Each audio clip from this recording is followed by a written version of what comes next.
Arsène Lupin'in həbsi. Uğursuz dəniz səyahəti. Lakin necə də gözəl başlamışdı. Etiraf eləyim, həyatımda heç bir səfər mənə bu qədər sevinç bəxş eləməmişdi. Bizim sürətli, komfortlu, sakit okean gəmimizin adı Provence idi. Gəmiyə dünyanın ən mehriban insanı komandanlıq edirdi. Sərnişinlər cəmiyyətin ən gözəl insanları idilər. Yeni tanışlıqlar yaranırdı, hər cür əyləncələr düşünüb tapırdılar. Dünyadan ayrı olmağımız sözlə deyiləsi mümkün olmayan bir sevinç hissi yaşadırdı. Sanki bu, gəmi yox, insan ayağı dəyməmiş ada idi. Bu adada tam təcrid olunma şəraitində yaşayan insanlar bir-birlərinə yaxınlaşmağa məcbur idilər. Biz də yaxınlaşırdıq. Siz nə vaxtsa bu insanların bu yaxınlaşmalarının necə qeyri-adi, gözlənilməz olması haqqında düşünmüsünüzmü?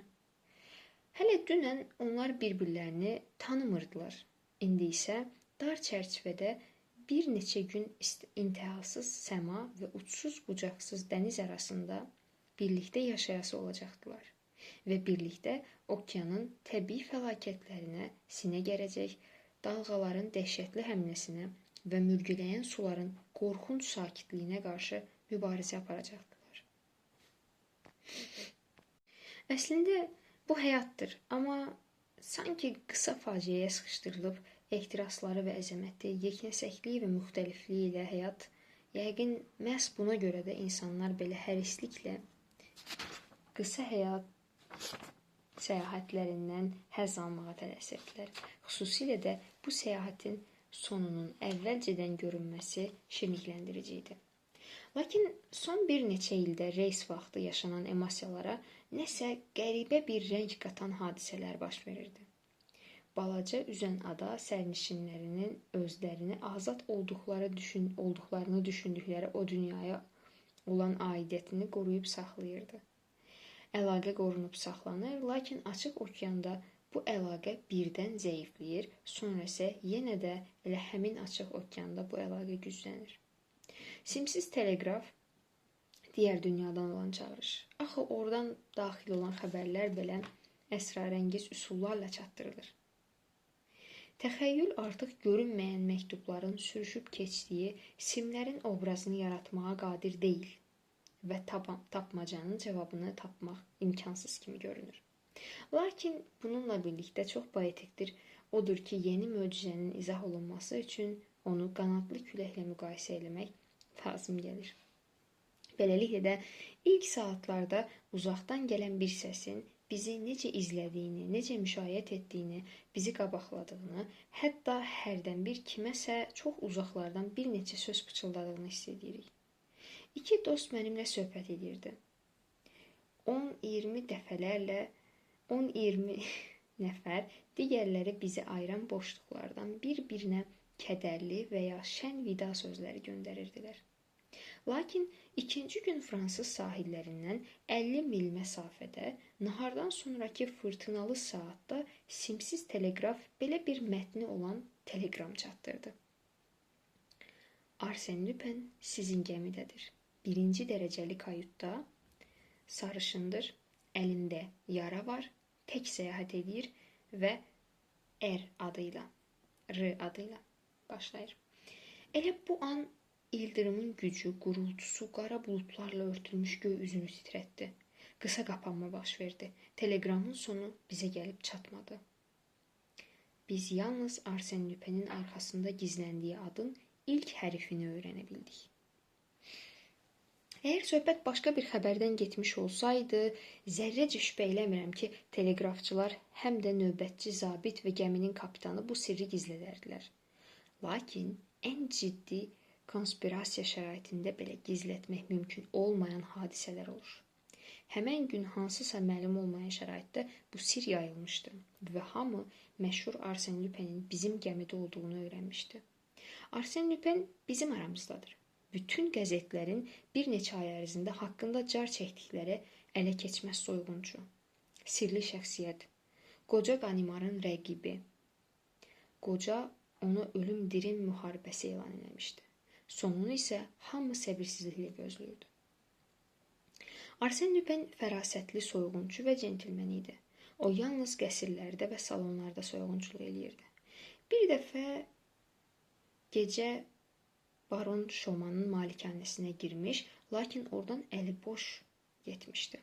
Doğrudur, belə bir mətn yazılmış vizit vərəqini də ora qoymuşdu. Arsen Lüpen alicənab soyğunçu yalnız mebel orijinal olanda bura qayıdıb gələcək. Arsen Lüpen min maskası olan adam, ya sürücüdür, ya tenor, ya bookmaker, ya da yaxşı ailədən olan cavan oğlan, yeniyetmə, qoca, Marselli, ticarət agenti, Rus həkimi, İspan öküz döyüşçüsü. Siz təsəvvür edin, Arsen Lüpen bizim teploxodun göyərtəsində gəzir, kifayət qədər məhdud bir yerdə, mən nə danışıram, sadəcə olaraq birinci dərəcəli sərnişinlər üçün ayrılmış bir qarış yerdə və istənilən an yeməkxanada, qonaq otağında və siqara çəkmək üçün ayrılmış otaqda görünə bilər. Bax, bəlkə elə o cənab Arsen Lüpendir. Və ya, məsələn, bu mənim kayut və ya masa yoldaşım. Və bu daha 5 gün davam edəcək. Növbəti gün Miss Nelly Underdown ucadan səsləndi. Sadəcə olaraq dözülməzdir. Mən onun həbs ediləcəyinə çox ümid edirəm. Və mənə müraciət edərək soruşdu. Monsieur Andreji, yeri gəlmişkən, siz ki artıq kapitanla dostlaşmısınız. Sizə heç nə məlum deyil. Miss Nelly'ni razı salmaq üçün mən heç bu mövzuda olmasa da, ya az da olsa nə isə bilməyi necə istəyərdim. Elə o möcüzəli varlıqlardandır ki, harda olsalar da dərhal diqqət mərkəzində olurlar. Onların gözəlliyi var dövlətləri ilə birlikdə göz qamaşdırır. Onların həmişə öz adamları, pərəstişkarları, ilham vericiləri olur. Miss Nelly Parisdə böyümüşdü. Fransız anasının yanında. İndi isə Chicago'da olan varlı atası qoca Underdown'un yanına gedirdi. Onun rəfiqələrindən biri Lady Gerland müşayiət edirdi. Mən əvvəlcə Miss Nelly'yə başqa gözlə baxırdım. Lakin yaxından tanış olandan sonra belə tanışlıqlar da səyahət vaxtı çox tez-tez baş verir, sadəcə olaraq heyran oldum. Onun böyük qara gözləri mənim gözlərimlə qarşılaşanda mən elə güclü həyəcan hiss edirdim ki, adi flört belə həyəcan olmur. Flörtdə belə həyəcan olmur. Yeri gəlmişkən mənim ona diqqət göstərməyimi Nelly kifayət qədər iltifatla qəbul edirdi. Zarafatlarımı məmnunluqla qarşılayır və danışdığım lətifələrə maraqla qulaq asırdı. Deyəsən ona cidd-cəhdlə müşayiət elətdirdiyim xidmətin müqabilində mənə yüngülcə rəğbət də bəsləyirdi. Yalnız bir rəqibim mənim üçün təhlükə törədə bilərdi. O, kifayət qədər yaraşıqlı, mədəni və sadə cavan oğlan idi. Görünür, onun sakit diqqətini Nelly mənim zahiri effektlə hesablanan Paris ədalarımla üstün tuturdu. Nelly mənə sual verəndə, gənc adam da onu əhatəyə almış pərəstişkarlarının arasındaydı. Göyərtədəki kreslolarda özümüzə rahat yer eləmişdik. Səma dünənki fırtınadan sonra təmizlənmişdi. Hava misilsiz idi. Madmazel, mən dəqiq bir şey bilmirəm. Mən cavab verdim. Lakin biz niyə Arsen Lüpen'in şəxsi düşməni qoca Qanimarın elədiyi kimi öz tədqiqatımızı aparmayaq? Siz özünüzə həddən artıq güvənirsiniz. Niyə ki? Məyər bu belə çətin işdir? Çox çətindir. Lakin siz unudursunuz ki, problemi həll eləmək üçün bizim əlimizdə məlumatlar var. Hansı məlumatlar? Birincisi, Monsieur Lüpen'in adı R hərfi ilə başlayır. Kifayət qədər qeyri-müəyyən detaldır. İkincisi, o tək səyahət edir. Doğrudan mı bizə nəsə vəd eləyir? Üçüncüsü, o sarışındır. Nə olsun? Bəs əgər biz sərnişinlərin siyahısına baxıb, oradan şübhədən uzaq olanların adlarını çıxardırıqsa, siyahı artıq mənim cibimdə idi. Mən siyahını çıxartdım və nəzərdən keçirdim. Hər şeydən əvvəl qeyd eləməliyim ki, gəmidə bizim diqqətimizi cəlb edə biləcək adda yalnız 13 nəfər var. Yalnız 13 nəfər? Birinci sinifdə, hə? Bu 13 cənab erlərdən 9-u, siz də buna əmin ola bilərsiniz. Arvadları, uşaqları və xidmətçiləri ilə səyahət edirlər. Qalır 4 sərnişin. Markiz de Raverdan, səfirliyin katibi, Miss Lely sözümü kəsdi. Mən onu tanıyıram. Mayor Rawson. O mənim dayımdır. Kimsə izah elədi. Monsieur Rivolta. Buradayam. Buradakılardan kimsə səsləndi. İtalyan idi. Sifəti qara saqqalının içində itmişdi. Miss Nelly qəhqəhə ilə güldü. Monsieur çox da sarışın deyil. Onda mən davam elədim. Biz belə qənaətə gəlirik ki, günahkar siyahdakı axırıncı adamdır. Yəni Monsieur Rozendir. Kimsə Monsieur Rozenin kim, neçə olduğunu bilirmi? Hamı sustu. Lakin Miss Nelly ona qarşı israrla, diqqəti ilə həmişə mənə toxunan qaradilməz gənc cavan oğlana müraciət edərək soruşdu. Monsieur Rozen, niyə cavab vermirsiniz? Toplaşanların diqqəti ona yönəldi. O sarışın idi. Səmimi etiraf edim ki, mən içimdə nəyinsə qopduğunu hiss elədim. Lakin üzərimizdə asılıb qalan heyecanlı sükut mənə deyirdi ki, bu sərnişinlərin digər şahidləri də eyni hissləri keçirirlər. Yeri gəlmişkən, bütün bunlar absurd görünürdü. Çünki onsuz da bu cənabın özünü aparmasında heç nə şübhə doğurmurdu. Mən niyə cavab vermirəm? O dedi. Məhz ona görə ki, mən adımı, tək səyahət eləməyimi, saçımın rəngini düşünüb müqayisələr aparırdım və eyni nəticəyə gəldim. Güman edirəm ki, məni həbs etmək lazımdır. Sözləri deyəndən sonra onun sifəti qəribə tərzdə dəyişdi. İki sərt cizgi kimi görünən nazik dodaqları bir-birinə daha möhkəm sıxıldı və sifəti ağardı. Gözlərində qırmızı damarcıqlar göründü.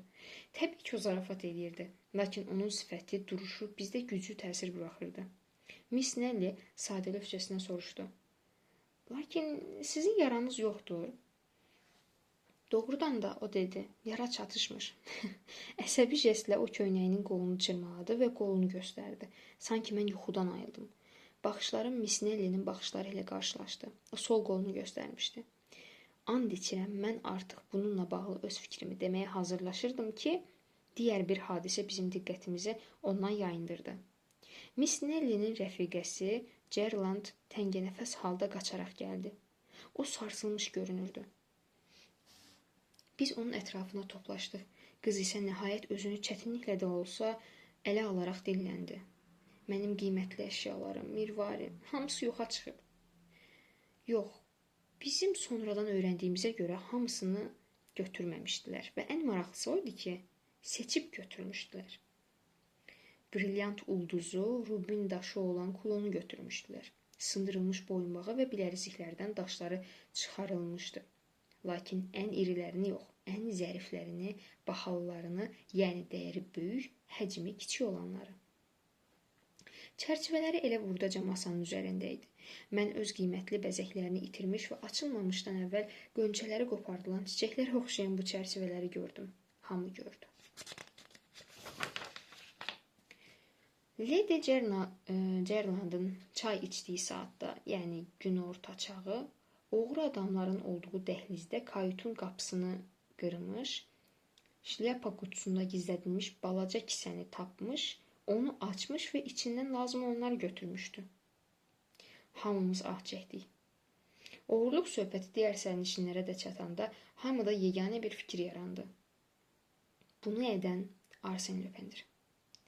Həqiqətən də bu onun hiləgərcəsinə görünən, sirli, ağla gəlməz və eyni zamanda da məntiqli dəstxətti idi. Əgər o qiymətli əşyaları bütünlüklə götürmüş olsaydı, oğurlanmış əşyaları asanlıqla aşkar etmək olardı. Lakin götürülmüş kiçik şeyləri, mirvariləri, sapfirləri, zümrüdləri gizlətmək daha asan idi. Nahar zamanı Rozenin sağındakı və solundakı iki yer boş idi. Axşam isə məlum oldu ki, onu kapitan çağırıb. Cavan oğlanın həbsi heç kimi heyrətləndirmədi və bir qədər rahatlıq gətirdi. Nəhayət rahat nəfəs almaq olardı. Həmən axşam bir qədər əyləndik, rəqs elədik. Miss Nelly xüsusilə şənlənirdi və bu məni əmin elədi ki, Rozenin ona diqqət göstərməsi əvvəllər ona xoş olsa da, indi Rozeni heç xatırlamır. Qızın zərifliyi məni tamamilə əsir eləmişdi. Gecə yarısına yaxın, ay işığında mən ona sadiqliyim haqda həyəcanla and içdim. Hiss edirdim ki, o da mənə qarşı etinasız deyil. Lakin növbəti gün hamının heyrətinə rəğmən Rozenə qarşı irəli sürülən iddiamın əsassız olduğunu aydınlaşdırıb onu azad etmişdilər. Bordodan olan iri sahibkarın oğlu Rozen tam qaydasında olan sənədlərini təqdim eləmişdi. Bundan əlavə məlum olmuşdu ki, onun qollarında heç bir yara izi yoxdur. Sənədlər, doğum haqqında şəhadətnamə. Rozenin əleyhdarları bir ağızdan səsləndilər. Arsen Lupin də onlardan nə qədər istəsəniz var. Yaraya gələndə isə onda sadəcə olaraq heç bir yara olmayıb ya da o yara izlərini silməyi bacarıb. Onlara etiraz edildi. Güya oğurluq vaxtı Rozen bu təsdiq olunmuşdu, göyərtədə gəzirmiş. Lakin bu dəlilər belə cavab verdilər. Arsen Lupin kimi adam oğurluq edəndə heç də hadisə yerində olması lazım deyil. Axı, əgər bütün bu sübutlar bir kənara qoyulardısa da, vacib bir bənd var idi. Buna isə hətta ən islah olunmaz şəkkaklar belə ərizə etiraz edə bilməzdilər. Rozendən başqa tək səyahət edən, sarışın olan və soyadı R hərfi ilə başlayan kim var idi? Teleqramda göstərilən Rozen deyildisə, onda kim idi? Səhər yeməyinə bir neçə dəqiqə qalmış Rozen cəsarətlə bizim dəstəyə qoşulanda Miss Nelly və Lady Gerland ayağa qalxaraq çıxıb getdilər. Onlar sadəcə qorxdular. Artıq bir saatdan sonra xidmət heyəti matroslar, bütün siniflər olan sərnişinlər əllə yazılmış sənədi oxuyur və bir-birlərini ötürürdülər. Monsieur Louis Rozen Arsen Lupin'i ifşa eləyənə və ya uğurlanmış qiymətli əşyaları tapana 10.000 frank verəcəyini vəd edirdi. Əgər heç kim mənə kömək eləməsə və bu quldurun əleyhinə çıxmasa, Rozen kapitana bəyan eləmişdi. Onunla mən özüm hesablaşacağam. Rozen Arsen Lupin'ə qarşı və ya kiminsə daha sərt dediyi kimi Arsen Lupin öz-özünə qarşı belə qarşı durma maraqsız deyildi. Bu 2 gün davam etdi. Hamı Rozenin ora-bura vurnuxduğunu, xidmət heyətinə yaxınlaşdığını, nəsə soruşduğunu, axtardığını görürdü. Gecələr isə kölgə kimi göyərtədə dolaşırdı. Kapitan da fəal idi. Provansın hər yerini axtarmışdılar. Hər küncə baxmışdılar. İstisnasız olaraq bütün kayutları axtarırdılar. Çünki oğurlanmış şeylər ağla gələn hər yerdə gizlədilə bilərdi. Bircə oğrunun kayutundan başqa. Əvvəl-axır nəsə tapacaqlar, elə deyilmi? Miss Nelly məndən soruşdu. Lupin necə bir cadügar olur olsun, brilyantları və mirvariləri görünməz edə bilməz. Əlbəttə, mən cavab verdim. Belə olan halda biz şilyapalarımızın, pencəklərimizin astarlarına, bir sözlə əynimizə nə geyinmişiksə, hamısına diqqətlə baxmalıyıq. Onun müxtəlif şəkillərini çəkdiyim kodakıma baxaraq əlavə etdi. Hətta bundan böyük olmayan fotoaparatda da Lady Gerland'ın qiymətli daşlarının hamısını gizlətmək olar, elə deyilmi? Özünü şəkil çəkən kimi göstərirsən və salam. Lakin mən eşitmişəm ki, heç bir iz buraxmayan oğru olmur. Yalnız biri var, Arsen Lupin. Bununla necə nail olur? Necə? O yalnız eləyəcəyi oğurluğu yox, həm də onu ələ verə biləcək bütün şəraiti düşünür. Əvvəlcə siz uğur qazanacağına inanırdınız. İndi mən onun törətdiyi işi gördüm. Sizcə nə olacaq? Məncə biz əbəs yerə vaxt itiririk. Doğrudan da axtarışlar heç bir nəticə vermədi. Əgər vermişsə də, onda nəticənin kapitanın saatı yoxa çıxmışdı. Ümumi səyə dəxli yox idi. Qəzəblənmiş kapitan 2 qat cəhdli axtarışa girişdi. Rozeni daha diqqətli izləməyə başladı və onu bir neçə dəfə söhbətə çağırdı. Növbəti gün saat taleyin ironiyası onun böyük köməkçisinin yaxalıqlarının arasında tapıldı. Saatın əhvalatı fokusa və açıq-aşkar Arsen Lupin kimi soyğunçunun, lakin sənətə olan sevgisi üzündən fəaliyyət göstərən soyğunçunun oyunbazlığına oxşuyurdu. Heç şübhəsiz oğurluq onun peşəsi idi, lakin əyləncə xatirinə oğurladığı da olurdu. Belə təəssürat yaratmışdı ki, bu cənab quruluşunu özünün verdiyi pyesin təqdimatında iştirak edir və səhnənin arxasında dayanaraq özünün düşünüb tapdığı səhnə mizanlarından və hadisələrin kəskinliyindən həzz alaraq ürəkdən qəhqəhə çəkirdi.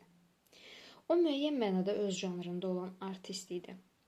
Və mən qaşqabaqlı, yenilməz Rozenə baxır, heç şübhəsiz bu adamın oynadığı ikili rol haqqında düşünür, bəzən onun haqqında heyranlıqla danışmaya bilmirdim.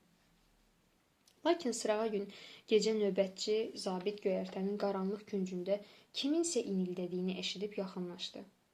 Onun qarşısında başına qalın, boz şərf dolanmış bir adam uzanmış. Biləkləri nazik iplə sarınıbmış. Zavallı iplərdən azad edildi. Ayağa qaldırdılar, kömək göstərdilər. Məlum oldu ki, bu Rozendir. Bəli, Rozen idi. Gecə gəzintilərindən birində onu hücum eləmiş, yerə yıxaraq soymuşdular. Sancaqla onun paltarına sancılmış vizit vərəqəsində yazılmışdı. Arsène Lupin minnətdarlıq hissi ilə Monsieur Rozendən 10.000 frankı qəbul eləyir. Əslində isə oğurlanmış pul qabında 10.000, 20 ədəd 1000 franklıq varmış. Təbii ki, zavallını bu baskını uydurmaqla, yəni öz-özünə hücum etməklə ittiham etdilər. Bu adamın özünü belə sarıması mümkün değildi. Bundan başqa digər bir məsələ də var idi. Vizit vərəqəsində xətt əsla Rozenin xəttinə oxşamırdı. Arsène Lupinin göyərtədə tapılan köhnə qəzetdə yazdığı yazıdakı xəttinə çox oxşurdu. Sadəcə olaraq ayırmaq mümkün değildi. Beləliklə Rozen daha Arsène Lupin değildi. Rozen yenə də Rozen olmuşdu. Bordolu tacirin oğlu. Arsène Lupinin gəmidə olması isə bir daha təsdiq olunmuşdu. Həm də belə dəhşətli şəkildə. Vahimə başladı. Sərnişinlər artıq kayutlarda tək qalmaq istəmirdilər və dalda bucaq yerlərdə gəzməyə qətiyyən cürət etmirdilər. Adamlar tədricən qarşılıqlı etimad əsasında qruplaşmağa başladılar. Eyni zamanda bu da instinktiv ehtiyatlı olmaqla hissi yaxın dostlara ayırdı. Çünki artıq təhlükə yalnız şübhə altında olan və buna uyğun olaraq elə də təhlükəli olmayan hansısa adamdan gəlmirdi. İndi hər bir adam Arsène Lupin olmuşdu. Bizim sonsuza qədər ilhamlanmış təxəyyülümüz onu möcüzəli və hədsiz qüdrətli birisi kimi təsəvvür edirdi. Güman edirlər ki, o ən gözlənilməyən sifətlərə malik olmağa qadirdir. Növbə ilə hörmətli Mayor Rawson və ləyaqətli Markiz Raverdan və hətta ifşa olunmuş R hərfi indi heç kimi öz istədiyi kimi düşünməyə mane olmurdu. Xanımı, uşağı və xidmətçiləri ilə səyahətə çıxmış istənilən digər sərnişin ola bilərdi. İlk simsiz teleqramdan sonra əlavə heç nə gəlməmişdi. Hər halda kapitan susurdu və bu sükut bizim narahatçılığımıza heç uyğun gəlmirdi. Nəticədə sonuncu gün bizə çox uzun görünürdü. Biz həyəcan içində növbəti bədbəxtliyi gözləyirdik. Bu dəfə artıq oğurluq və ya sadəcə basqın yox, əsl cinayət, qətl olacaqdı. Heç kim Arsène Lupinin 2 kiçik oğurluqla kifayətlənəcəyini düşünmürdü. Komandanlığın fəaliyyətinin sıfıra bərabər olduğu gəmidə bütünlüklə ağalıq edən o olduğuna görə özünə hər şeyi rəvan görə bilərdi. Sərnişinlərin əmlakı və həyatları ilə istədiyi kimi rəftar edə bilərdi. Etiraf edim ki, bu mənim üçün ən xoş anlar idi. Çünki Miss Nelly mənə etibar eləməyə başlamışdı. Baş verənlərdən həyəcanlandığından instinktiv olaraq müdafiə olunmaq istəyir, təhlükəsizlik axtarırdı. Və bunları ona təqdim eləyə bildiyim üçün xoşbəxt idim. Qəlbimin dərinliklərində Arsène Lupinə dua eləyirdim. Məyər bizi o yaxınlaşdırmamışdımı? Məgər mən gözəl arzularımın qanatlarında yüksəklərə, buludlara qalxa bilmək hüququna nail olduğum üçün ona borclu deyildimmi? Sevgi xəyalları və daha adi xəyallar niyə gizlədəsən? Andreyi ləyaqətli Poitvin nəslidir. Lakin onların gerbinin qızılı solub və mənə elə gəlir ki, hansısa bir centilmenin bu nəslə itirilmiş şöhrətlərini qaytarma arzusundan daha ləyaqətli heç nə ola bilməz. Mən hiss eləyirdim. Mənim arzularım Miss Nelly'ni zərrəcə təhqir etmirdi. Onun gülümsəyən gözləri mənə belə düşünməyə icazə verirdi. Yumuşaq səsi isə ümid təlqin eləyirdi. Son dəqiqəyə qədər biz göyərtənin kənarına söykənərək yanaşı dayanmışdıq. Amerika sahilləri isə bizə doğru gəlirdi. Axtarışlara son verildi. Bizə yalnız gözləmək qalırdı. Bütün sərnişinlər birinci dərəcəli kayutlarında mühacirlərin qaynaşdığı aşağı göyərtələrdə nəhayət bu həll olunmayan tapmacanın aydınlaşacağı o təntənəli anı gözləyirdilər. Arsène Lupin kim idi? Məşhur soyğunçu hansı ad, hansı maska altında gizlənirdi? Və bu mühüm an gəlib çatdı. 100 il yaşasam belə heç vaxt bu anın ən xırda təfərrüatlarını da unutmaram. Miss Nelly, rənginiz qaçıb. Qoluma söykənmiş yorğun yol yoldaşıma dedim. Bəs siz? O mənə cavab verdi. Sizin sifətiniz elə dəyişib ki. Təəccüblü heç nə yoxdur, Miss Nelly. Bu həyəcanlı anları sizinlə birlikdə yaşadığım üçün mən çox xoşbəxtəm. Mənə elə gəlir ki, siz nə vaxtsa xatırlayacaqsınız. Həddən artıq həyəcanlandığıma görə ağır-ağır nəfəs alan qadın mənə qulaq asmırdı. Körpünü buraxdılar. Lakin bizə körpüyə ayaq basmağa icazə verməmişdən əvvəl göyərtəyə bir dəstə adam qalxdı. Gömrükçülər, uniformada olan adamlar, poçt xidmətçiləri. Əgər Arsène Lupin'in gəmi üzərkən qaçdığı məlum olarsa, mən təəccüblənmərəm, Miss Nelly pıçıldadı. Ola bilsin o ölümü şərəfsizlikdən üstün tutub və həbs olunmamaq üçün Atlantik girdabında boğulmağı seçib. Zarafat eləməyin, o acıqla dedi. Lakin məni birdən-birə titrəmə tutdu. Ona baş verdiyini soruşdu və mən cavab verdim. Körpünün o biri başında duran cılız qocaya baxın. Çətiri olan zeytun rəngli frank geyinən. O Ganimardır. Ganimar? Hə, Arsène Lupin'i şəxsən özünün həbs eləyəcəyini and içmiş məşhur xəfiyyə. Oho, mən okeanın bu sahilinə xəbərlərin hələ çatmadığını başa düşürəm. Ona görə də Ganimar tez gəlib. O kiminsə onun işlərinə qarışmasını sevmir. Deməli, cinayətkar mütləq tutulacaq. Kim bilir, deyəsən Ganimar Lupin'i heç vaxt qrimsiz və öz paltarında görməyib. Bəlkə ona Lupin'in uydurma adı məlumdur. Of, o amansız qadın marağı ilə səsləndi. Onun həbsində iştirak eləmək istəyərdim. Bir qədər səbr edin. Arsène Lupin əlbəttə öz düşmənini görüb. O gəmidən ən axırıncı qocanın gözləri yorulanda düşməyə çalışacaq. Gəmidən düşməyə başladılar. Öz çətirinə söykənmiş, tamamilə etinasız görünən Ganimar sanki sürahilərin arasındakı adamlara əhəmiyyət vermirdi. Növbətçi zabitin onun arxasında dayanaraq hərdən izahat verdiyini gördüm. Markiz de Raver'dən Mayor Rawson İtalyalı Rivolta, sonra başqaları keçdilər. Çox adam keçdi. Və mən Rozenin mənə yaxınlaşdığını gördüm. Zavallı Rozen. O deyəsən hələ də başına gələnlərdən sonra özünə gələ bilməmişdi. Bəlkə o elə özüdür, Miss Nelly mənə dedi. Siz nə düşünürsünüz? Düşünürəm ki, Ganimarla Rozenin birlikdə fotolarını çəksən çox maraqlı olar. Mənim fotoaparatımı götürün. Mənim əllərim boş deyil. Ona öz kodakımı uzatdım, lakin çox gec idi. O çəkməyə macal tapmadı. Rozen artıq keçmişdi. Zabit Ganimarın qulağına tərəf əyildi. O yüngülcə çiyinlərini çəkdi və Rozen yoluna davam etdi. Aman Allahım, bəs onda Arsène Lupin kimdir? Hə, qadın ucadan dedi. Bəs onda kimdir? 20-yə yaxın adam qalmışdı. Qadın növbə ilə onlara baxır, ürəyində onlardan hansısa birinin Lupin olacağından ehtiyat edirdi.